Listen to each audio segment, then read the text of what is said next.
All'apparenza è solo un addestratore, un piccolo oggetto è destinato a formare i piloti di domani, ma dietro le sue linee compatte e la sua storia travagliata si cela molto di più. Un progetto nato dalla collaborazione tra Russia e Italia, spezzato da scelte geopolitiche e poi rinato come simbolo di due mondi diversi. Lo Yak-130 non è soltanto un aereo, è il risultato di ambizioni contrapposte, compromessi tecnici e visioni strategiche che ancora oggi fanno discutere. Se nel mio video precedente abbiamo esplorato il cammino italiano che ha portato alla nascita dell'M346, oggi ci addentreremo nell'altra metà della storia, quella che ha plasmato il futuro dell'aviazione russa.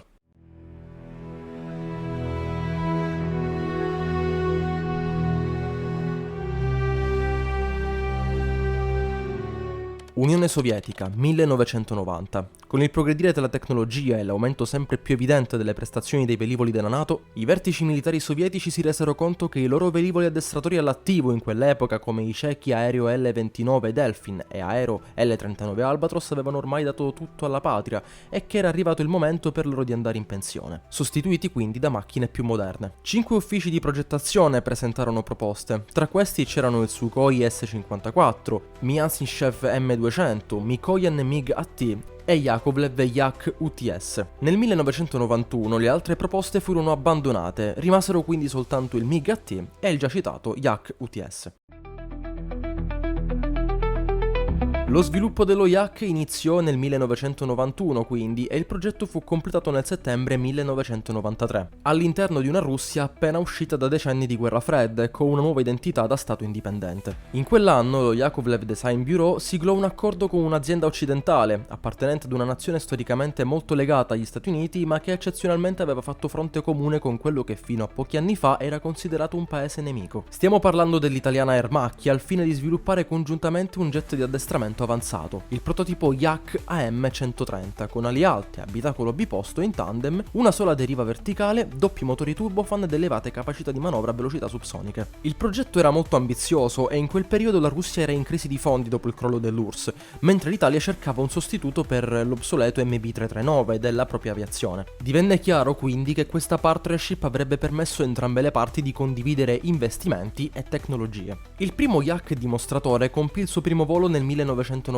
ai comandi del collaudatore Andrei Sinishin. In quell'occasione l'aereo raggiunse i 350 km/h ad una quota di 2000 metri e da allora il mezzo accumulò circa 300 missioni di prova. Divenne da subito evidente di come, grazie all'elettronica avanzata e al volo fly-by-wire, l'aereo poteva già allora replicare le prestazioni di vari caccia di quarta e probabilmente di quinta generazione, offrendo una suite digitale di addestramento con HUD, HMD e doppio sistema GPS e GLONASS per precisione di volo. Era dunque un progetto davvero promettente, ma le cose sarebbero state destinate a cambiare irreparabilmente. A partire dal 1999 la collaborazione si ruppe per motivi sia politici che tecnici. L'Italia voleva un aereo con avionica e motori occidentali per poterlo esportare nei paesi NATO, mentre la Russia non accettava, ovviamente, sistemi made in USA sui propri aerei militari. Le ambizioni di mercato vennero così divise. Yakovlev avrebbe sviluppato lo Yak-130 come addestratore russo destinato alla comunità degli stati indipendenti, mentre l'italiana Alenia Aermacchi proseguì da sola con l'M346 Master per i clienti occidentali. Come credo sappiate se avete visto il mio precedente video sull'M346, entrambi i paesi avevano sì un'idea di base abbastanza chiara sul tipo di velivolo da sviluppare e commercializzare, ma nonostante questo i due aerei che ne deriveranno avranno componenti completamente differenti. L'M346 equipaggerà esclusivamente tecnologie italiane o provenienti da paesi della NATO in generale, oltre che ricevere cambiamenti al telaio, al carrello e agli aerofreni, mentre lo Yak-130 monterà tecnologie al 100% russe. Ed è qui dunque che arriviamo ad un'altra data importante per i vertici della Yakovlev, ovvero il 19 maggio 2009, anno in cui volò il primo Yak-130 di serie. Durante i numerosi test avvenuti nel corso dei primi del 2000, più precisamente nel 2006 e nel 2010, la macchina in questione causò ben 2 incidenti, fortunatamente non mortali, i quali tuttavia costrinsero inizialmente i vertici russi a tenere a terra gli aerei in attesa di accertamenti sui malfunzionamenti. Ma a parte questi piccoli inconvenienti, l'aereo protagonista del video ebbe abbastanza successo, essendo stato ordinato dalla Vojenno-Vozdasnei Sili Rossijskoi Federazii, ovvero le forze aeree russe. Prima in 12 esemplari come addestratore avanzato, battendo il rivale MiG-AT, poi in ulteriori 100 e oltre per equipaggiare completamente almeno 4 reggimenti di addestramento. Anche paesi esteri come la Siria acquistarono questa macchina, disponendone ad oggi di ben 36 esemplari, con l'ultimo consegnato nel 2016. Il Bangladesh è poi divenuto un altro partner in quest'ambito, acquistando 16 Yak-130 con l'ultima consegna avvenuta sempre nel 2016. Anche paesi come la Bielorussia, Algeria, Birmania e Laos dispongono di poco più di una decina di questi aerei, dimostrando ancora una volta però il successo internazionale derivato dal velivolo russo. Lo Yak-130 è un addestratore transonico biposto, ovvero con pilota istruttore e posizionati in tandem, con due motori Klimov AI-222-25 a controllo digitale FADEC, oppure opzionali motori potenziati AI-222-28. Ha le stesse dimensioni dell'M346 italiano, condividendo la stessa piattaforma, essendo quindi lungo poco più di 11 metri e avendo un'apertura radii di poco più di 9 metri. Grazie al fly-by-wire quadruplex completamente digitale e modulabile dall'istruttore, l'aereo può imitare in volo caratteristiche di combattimento di vari caccia, dall'Eurofighter Typhoon al Sukhoi Su-57 di quinta generazione. Il cockpit è interamente digitale, così come l'M346, e presenta tecnologie come HUD, display multifunzione, comandi HOTAS, sistemi NVG e HMD montato su casco, oltre a una doppia ricezione GPS, GLONASS e navigazione inerziale di alta precisione. Nel suo ruolo primario di addestratore avanzato, lo Yak-130 copre circa l'80% del programma formativo di un pilota moderno. Può però agire anche da aereo d'attacco leggero, dispone infatti di 9 punti d'attacco, parliamo infatti di 2 wingtip, 6 subalari e 1 ventrale, e di un carico bellico di circa 3000 kg. In ruoli di combattimento reale imbarca missili aria-aria, bombe guidate e non, razzi e pod con cannoni di vario tipo. In test specifici ad esempio sono stati provati tutti i sistemi d'arma in dotazione all'aeronautica russa. Il sistema di addestramento comprende simulazioni di lancio missilistico e sparo dei cannoni, nonché finti sistemi di autoprotezione, consentendo di preparare i piloti a scenari di ingaggio complessi. Tutte queste caratteristiche capite bene che rendono questo aereo, così come il nostro M346,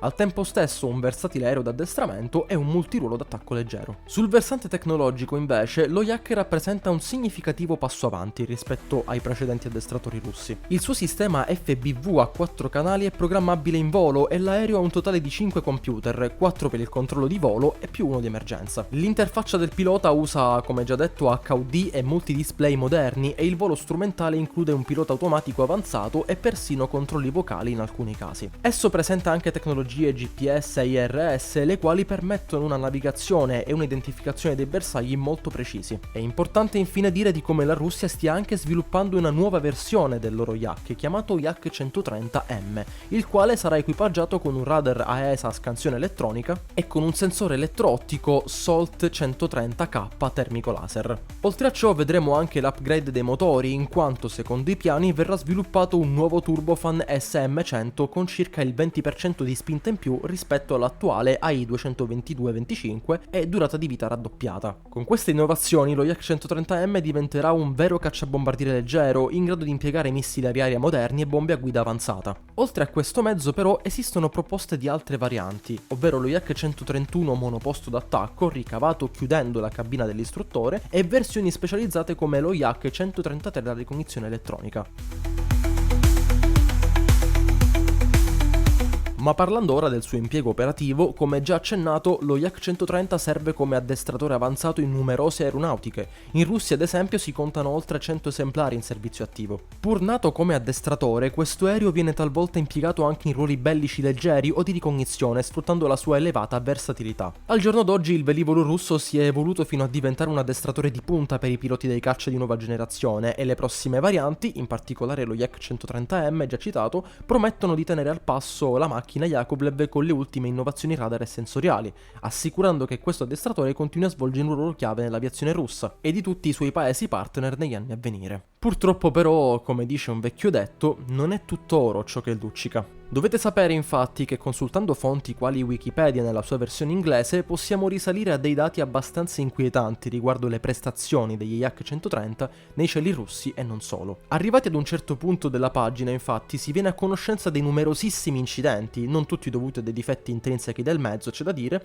che non possono passare però inosservati. Tra i più eclatanti possiamo citare quello avvenuto nell'aprile del 2014 in cui perse la vita il colonnello Sergei Seregin a seguito di un malfunzionamento del suo Yak 130 appartenente al 1080° centro di aviazione della Bandiera Rossa per la riqualificazione del personale. Altri incidenti degni di menzione possono essere anche quelli avvenuti in Bangladesh a distanza di pochi mesi. Uno si è infatti verificato nel luglio del 2017, mentre l'altro a fine anno nel mese di dicembre. In entrambi i casi fortunatamente i piloti rimasero illesi, ma l'aeronautica bengalese grazie a questo scherzetto perse un totale di 3 aerei complessivi, 2 dei quali schiantatisi contro a vicenda durante un volo di esercitazione. Anche la Bielorussia non fu esente da questa ondata di incidenti, perdendo uno Yak ed entrambi i suoi piloti nel 2021 a causa dello schianto del velivolo nelle vicinanze della città di Baranavici. Dalle poche fonti in mio possesso, riconducibili solo a poche righe su Wikipedia, sappiamo solo che ci fu un malfunzionamento dell'aereo e che i piloti, pur eiettandosi, persero la vita in qualche modo. Il 9 maggio del 2024 è avvenuto l'ennesimo incidente che ha coinvolto l'aviazione bengalese. La colpa in questo caso fu attribuita ufficialmente all'aereo ed un suo malfunzionamento. Si riuscì anche ad estrapolare alcuni video del suddetto schianto grazie alle telecamere a circuito chiuso della pista nei pressi della città di Chattogram, la seconda città più grande del paese e cuore economico, tra l'altro. Secondo quanto visto, le autorità bengalesi poterono quindi esporre una dinamica più chiara dell'incidente. In sostanza, mentre i due piloti dello Yak in questione seguivano 3 rolli sul proprio asse, i cosiddetti tonneau, l'aereo perse quota e impattò di pancia sulla pista senza aver aperto il carrello d'atterraggio, prendendo poi fuoco e rimbalzando sulla pista. Il tutto presumibilmente avvenuto ad una velocità di centinaia di chilometri orari. In quell'incidente perse la vita il pilota che, pur eiettandosi correttamente ed essendo stato salvato ancora vivo, morì successivamente in ospedale, mentre il copilota riportò solo, tra virgolette, gravi ferite ma si salvò. Questi incidenti devono comunque farci riflettere: perché sono avvenuti così frequentemente? È davvero solo colpa dei difetti dell'aereo o c'entra anche l'insufficiente esperienza dei piloti o il loro addestramento carente? È difficile affermarlo con assoluta certezza. D'altronde questo tipo di disgrazie sono sempre avvenute da che mondo è mondo, sia con velivoli vecchi e rodati come nel caso dei nostri MB339, sia con velivoli dotati delle tecnologie più avanzate di ultima generazione, si pensi ad esempio agli F-35, i cui incidenti non mancarono. Ma credo sia una cosa, passatemi il termine, normale. Sono cose che possono succedere a tutti e se è realmente un problema tecnico del velivolo allora si dovrà fare di tutto per risolverlo, ma se è un problema tra virgolette umano, purtroppo mi viene da dire che sono cose che non dovrebbero, ma che possono capitare e che capiteranno anche in futuro. In conclusione, dunque, possiamo dire che lo Yak 130 si è indubbiamente affermato come uno dei più moderni addestratori avanzati russi, capace non solo di formare piloti di nuova generazione, ma anche di svolgere ruoli operativi leggeri. Un velivolo che, pur nato da una collaborazione internazionale interrotta e con un passato di incidenti gravi alle spalle, ha saputo trovare comunque una sua precisa identità e un posto stabile nell'aviazione contemporanea di molti paesi in giro per il mondo, e credo che lo continuerà a fare ancora per molto, sia nella variante russa che in quella italiana.